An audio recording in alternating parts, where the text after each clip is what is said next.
যুক্তরাষ্ট্রের কাছে হার নিয়ে সাকিব, টি-টোয়েন্টিতে ছোট বড় দল বলে কিছু নেই। যুক্তরাষ্ট্রের বিপক্ষে টি-টোয়েন্টি সিরিজটা দেখা হচ্ছিল বিশ্বকাপের প্রস্তুতি হিসাবে।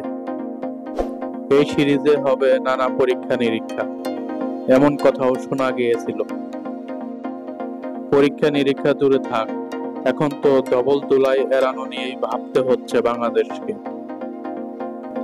পূর্ণ শক্তির দল নিয়েও বাংলাদেশ যুক্তরাষ্ট্রের কাছে হেরেছে সিরিজের প্রথম 2 ম্যাচ। এমন হারের পর সংবাদ সম্মেলনে বাংলাদেশ দলের সবচেয়ে অভিজ্ঞ ক্রিকেটার সাকিব আল হাসান যা বলেছেন, সে কথা এর আগেও আপনি শুনেছেন বহুবার। টি-টোয়েন্টিতে ছোট বড় দল বলে কিছু নেই। যুক্তরাষ্ট্রের বিপক্ষে সিরিজের প্রথম ম্যাচে বাংলাদেশে হেরেছিলেন 5 উইকেটে। হিউস্টনের প্রেইরি ভিউ ক্রিকেট কমপ্লেক্সে কাল নাজমুল ইসলামের দল হেরেছে 6 রানে।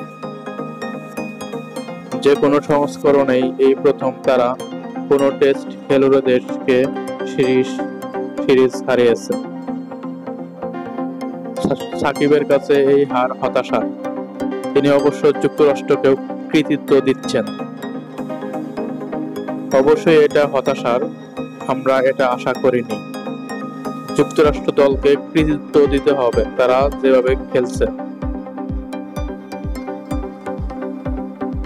কেন এমন হার, কারণটা সাকিব নিজেও জানেন না। সতর্ক বার্তা কিনা বলতে পারবো না, যে কোনো ম্যাচ হারাটাই হতাশা।